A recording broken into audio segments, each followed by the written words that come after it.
my channel Learn with Amrita. So दोस्तों, hope you are all doing well in your life. तो अभी हमने past indefinite सीखा था, फिर उसके बाद हमने वर्ब सीखे थे, उनके फॉर्म सीखे थे। अब हम आज पास्ट इंडेफिनिट टेंस के कुछ एग्जाम्पल सीखेंगे चारों फॉर्म में, ताकि कि आपको सब कुछ क्लियर हो जाए, जैसे कि अफर्मेटिव, नेगेटिव, इंट्रोगेटिव और इंट्रोगेटिव नेगेटिव। एग्जाम्पल करने से क्या होता है ना, कुछ ऐसे एक्सरसाइज होते हैं, ऐसे एग्जाम्पल्स होते हैं जिनको हम बार बार अगर प्रैक्टिस करते रहते तो हमारा कॉन्सेप्ट बहुत अच्छे तरीके से क्लियर हो जाता है। तो हमने टेंस में क्या क्या सीखा है, अभी टेंस जाना है, टेंस के टाइप्स जाने हैं, प्रेजेंट इंडेफिनिट टेंस जाना है, पास्ट इंडेफिनिट टेंस जाना है, और उसके साथ साथ वर्ब की प्रैक्टिस भी की है और प्रेजेंट इंडेफिनिट टेंस की भी प्रैक्टिस की है। तो आज हम पास्ट इंडेफिनिट टेंस की प्रैक्टिस करेंगे ताकि हमारा कॉन्सेप्ट और अच्छे से क्लियर हो जाए और हम और अच्छे से इसको सीख पाए। फिर आगे हम फ्यूचर इंडेफिनिट को भी सीखेंगे, ठीक है। तो दोस्तों, हम स्टार्ट करते हैं पास्ट इंडेफिनिट के अफर्मेटिव सेंटेंस से। अफर्मेटिव सेंटेंस बनाने का स्ट्रक्चर होता है सब्जेक्ट, वर्ब की सेकेंड फॉर्म और ऑब्जेक्ट। बहुत ही सिंपल होता है, आपको पता है जितने भी 12 टेंस होते हैं उसमें से सबसे सिंपल टेंस होता है पास्ट इंडेफिनिट का, ठीक है। तो चलिए देखते हैं। रिया ने गाना गाया, तो रिया sang a song। अब यहाँ पे क्या हो गया कि सेकेंड फॉर्म लग गई सिंग की, सिंग, रिया sang a song, रिया ने गाना गाया, ठीक है। अब इसको नेगेटिव में अगर हम बनाएंगे तो नेगेटिव सेंटेंसेस का स्ट्रक्चर क्या होता है, subject plus did not plus verb की फर्स्ट फॉर्म और ऑब्जेक्ट। अब जैसे ही नेगेटिव में हम आते हैं पास्ट इंडेफिनिट में, तो ये क्या हो जाता है, नॉट डिड के साथ कनेक्ट होकर डिड नॉट आ जाता है। हम नए वर्ड से कनेक्ट होते हैं जो होता है डिड नॉट, ठीक है। जैसे हम प्रेजेंट इंडेफिनिट में डू और डज कर रहे थे, वैसे ही पास्ट इंडेफिनिट में डिड आता है, डिड नॉट आता है, ठीक है। लेकिन प्रेजेंट इंडेफिनिट में 2 हेल्पिंग वर्ब होते थे, लेकिन यहाँ पर सिर्फ एक ही हेल्पिंग वर्ब होगा, वो होगा डिड, ठीक है। तो डिड के साथ नॉट लगाएंगे तो पहले सब्जेक्ट लिखेंगे, फिर डिड नॉट लिखाएंगे। अब यहाँ पे वर्ब की सेकेंड फॉर्म हो रही थी ना, वो चेंज हो जाएगी, वर्ब की फर्स्ट फॉर्म हो जाएगी, ठीक है, क्योंकि इसके साथ हेल्पिंग वर्ब आ गया है और उसके साथ ऑब्जेक्ट हो जाएगा, ठीक है। तो रिया ने गाना नहीं गाया, अब यहाँ पे नहीं गाया आया तो हमने क्या लिखा, Riya did not sing a song. Helping verb हमारा हो गया डिड नॉट और फर्स्ट फॉर्म हमने सिंग का सैंग वहां पे लिखा था, यहाँ पे सिंग ही आएगा, ठीक है, सिंग अ सॉन्ग, ठीक है। अब नेक्स्ट, उसने मुझसे पूछा, किसी ने मुझसे कुछ पूछा, तो ही आस्क्ड मी या सी आस्क्ड मी, यहाँ कोई भी हो सकता है, उसने मुझसे पूछा। अब इसको नेगेटिव में क्या बनाएंगे, आप ट्राई कीजिए, यस एब्सोल्युटली राइट, ट्राई कीजिए। उसने मुझसे नहीं पूछा, he did not talk to me, या he did not ask to me, sorry ये मिस्टेक हो गया, he did not ask to me, ठीक है, he did not ask to me, उसने मुझसे नहीं पूछा, ठीक है। मैंने अपनी घड़ी बेच दी, ठीक है। तो I sold my watch, I sold, sell का सोल्ड हो जाता है, तो आई सोल्ड माई वॉच, ठीक है। लेकिन अगर इसी को नेगेटिव में बनाएंगे तो हम कैसे बनाएंगे, आप ट्राई कर रहे हैं, वेरी गुड, अब बहुत अच्छा ट्राई कर रहे हैं, एब्सोल्युटली राइट, ऐसे ही होगा। I did not sell my watch, मैंने अपनी घड़ी नहीं बेची, तो I did not sell my watch, absolutely right. उसने नया फोन खरीदा, किसी ने नया फोन खरीदा, तो हम बता रहे हैं उसने नया फोन खरीदा, तो वहां पर अफर्मेटिव में क्या बनेगा, he bought a new phone, उसने नया फोन खरीदा, बाई का क्या हो जाएगा, बॉट हो जाएगा, ठीक है। लेकिन इसको जब हम नेगेटिव बनाएंगे तो क्या हो जाएगा, यस एब्सोल्युटली राइट, ठीक है। ही, उसने नया फोन खरीदा, ही डिड नॉट बाय, ठीक है, बाय अ न्यू फोन, उसने नया फोन नहीं खरीदा, he did not buy a new phone, देखिए मेरा भी मिस्टेक हो गया है, तो he did not buy a new phone, उसने नया फोन नहीं खरीदा। फिर तुमने मुझसे कल बात की, you talked to me yesterday, तुमने मुझसे कल बात की। लेकिन अगर इसको नेगेटिव में बनाएंगे तो क्या हो जाएगा, तुमने कल मुझसे बात नहीं की, ठीक है। हम ये बना रहे हैं तो हम क्या बनाएंगे, You did not talk to me yesterday, तुमने कल मुझसे बात नहीं की। तो हल्का सा ही डिफरेंस है, आपको समझ में आ गया होगा कि जब भी कभी अफर्मेटिव सेंटेंस बनाते हैं अगर पास्ट इंडेफिनिट में, तो वर्ब की सेकंड फॉर्म को लिखते हैं, क्योंकि हमारे पास हेल्पिंग वर्ब कुछ नहीं होता है। लेकिन जैसे ही हम नेगेटिव सेंटेंस बनाते हैं तो हमारे पास हेल्पिंग वर्ब आ जाता है जिसका नाम होता है डिड।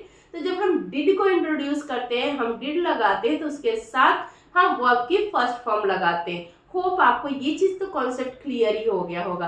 अब हम आगे बढ़ेंगे और इंट्रोगेटिव सीखेंगे, ठीक है। इंट्रोगेटिव नेगेटिव दोनों सीखेंगे ताकि ये पास्ट इंडेफिनिट टेंस का कॉन्सेप्ट हमारा हमेशा के लिए क्लियर हो जाए। दोस्तों प्रैक्टिस करते हुए आगे बढ़ते हैं। इंट्रोगेटिव शब्द सीखते हैं। इसमें 2 टाइप्स होते हैं, मैंने पहले भी बताया, लेकिन अगर आप मेरे चैनल पे नए हैं तो फिर से जान लीजिए। और अगर आप पहली बार इस वीडियो को देख रहे हैं तो इसके पहले मैंने पास्ट इंडेफिनिट के बारे में पूरा डिटेल में वीडियो बनाया है, उसको जाकर जरूर देखिएगा और मेरे चैनल को सब्सक्राइब कर लीजिए ताकि आप आगे भी और कुछ सीखते रहें।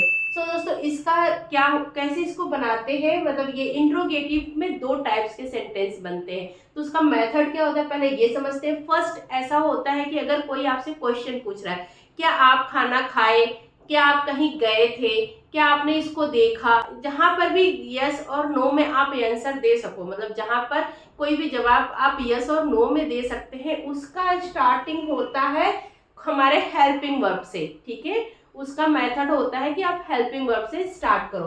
तो मैंने दिया है डिड, मतलब पहले हेल्पिंग वर्ब, फिर सब्जेक्ट, फिर वर्ब की फर्स्ट फॉर्म, फिर ऑब्जेक्ट। तो हमारा हेल्पिंग वर्ब क्या है, डिड।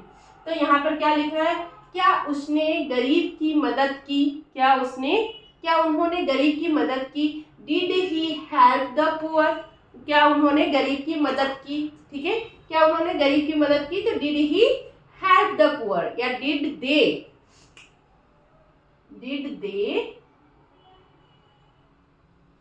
हेल्प द पुअर, क्या उन्होंने गरीब की मदद की, ठीक। फिर क्या तुमने कल कार चलाई, ठीक है। तो यस या नो में रिप्लाई देंगे। Did you drive the car yesterday, क्या तुमने कल रात में कार चलाई थी या कल कार चलाई थी, ठीक है। फिर उसके बाद क्या कल बारिश हुई थी, मैं तो सो गई थी, अगर आप लोग क्या हुई होगी तो कमेंट करके बताइएगा, यूपी में वैसे हुई थी। डिड इट रेन यस्टरडे, क्या कल बारिश हुई थी। क्या उसने टीचर की बात सुनी, मतलब टीचर ने कुछ बोला और बच्चे ने नहीं सुना, तो हम आपस में डिस्कस करें, क्या उसने टीचर की बात सुनी। तो did he listen to the teacher, क्या उसने टीचर की बात सुनी या लिसन टू द टीचर। क्या तुम कल राशन लेने गए थे। Did you go to get grocery yesterday, did you go to get grocery yesterday, ठीक है। क्या तुम कल राशन लेने गए थे। क्या उसने कल रात पार्टी में डांस किया, पूछ रहे हैं किसी से। तो did she dance at the party last night, क्या उसने कल रात में पार्टी में डांस किया, ठीक है। अब यहाँ पे टाइप 2 के बारे में चलते हैं, जो होता है क्वेश्चन बीच में पूछता है, ठीक है, या फिर पहले भी पूछे, तो उसमें क्या होता है कि रीजन देना होता है आपको और पूरा एक्सप्लेन करना होता है, ठीक है। तो उसमें हम पहले क्वेश्चन मार्क लिखते हैं, जो भी क्वेश्चन पूछा गया है उसका लिखेंगे, जैसे व्हाट, व्हाई, व्हेन, हाउ, ये सब जैसे क्वेश्चन पूछे जाते हैं वो लिखते हैं। तो WH से जो भी क्वेश्चन पूछे जाएंगे वो पहले हम लिखेंगे, फिर उसके बाद हम अपना हेल्पिंग वर्ब लिखेंगे, फिर सब्जेक्ट, फिर वर्ब की फर्स्ट फॉर्म, फिर ऑब्जेक्ट, ठीक है। तो इस बात को हम ध्यान में रखेंगे कि जहाँ यस और नो का आंसर आएगा वहाँ पे पहले हेल्पिंग वर्ब से स्टार्ट होगा, और जहाँ पे जो है कि रीजन बताना रहेगा, जो कि यस और नो में नहीं रिप्लाई कर सकते हैं, उसको हमें क्वेश्चन मार्क से बनाना होगा। तो तुमने कल कार क्यों चलाई, तुमने कल कार क्यों चलाई, ठीक है। यहाँ पूछा जा रहा है, यहाँ पे पूछा जा रहा था कि क्या तुमने कल कार चलाई, तो वहां पे यस या नो बोल सकते थे, लेकिन तुमने कल कार क्यों चलाई, जब हम रीजन पूछ रहे हैं, उसके पीछे स्टोरी है कुछ, और हम उससे एग्जाम्पल ले रहे हैं कि हम उससे बात कर रहे हैं कि क्यों चलाए, तो वहां पर क्या आएगा, पहले क्वेश्चन मार्क वाले वर्ड आएंगे। तो क्यों पहले आएगा, तो क्यों के लिए क्या लिखेंगे, वाई, फिर हमारा हेल्पिंग वर्ब डिड, ठीक है। फिर उसके बाद सब्जेक्ट हो जाएगा यू, ड्राइव हो जाएगा फर्स्ट फॉर्म, ठीक है, वर्ब की, फिर उसके बाद रेस्ट ऑफ द सेंटेंस जो भी ऑब्जेक्ट है वो। तो did, why did you drive the car yesterday, कल तुमने कार क्यों चलाई। तुमने मेरा पर्स कहाँ रखा, ठीक है। अब पर्स तो पास्ट में ही रखा गया है, भले ही हम अभी पूछ रहे हैं, तो वहां पर हम क्या लिखेंगे, where did you put my purse, तुमने मेरा पर्स कहाँ रखा, तुमने मेरा पर्स कहाँ रखा, ठीक है। तो पहले हम क्या लिखे, कहाँ, कहाँ के लिए हमने वेयर लगाया, फिर हेल्पिंग वर्ब डिड लगाया, फिर सब्जेक्ट लगाया, फिर वर्ब लगाया, फिर रेस्ट ऑफ सेंटेंस लगाया, ठीक है। उन्होंने इसे हमसे क्यों छुपाया, why did they hide from us, उन लोगों ने कोई भी बात या कोई भी चीज, जैसे कि बच्चे होते हैं ना, कोई भी सामान ला करके छुपा के रख देते हैं, तो हम पूछ रहे हैं कि उन्होंने ये हमसे क्यों छुपाया। तो why did they hide from us, मुझसे क्यों छुपाया, हमसे क्यों छुपाया।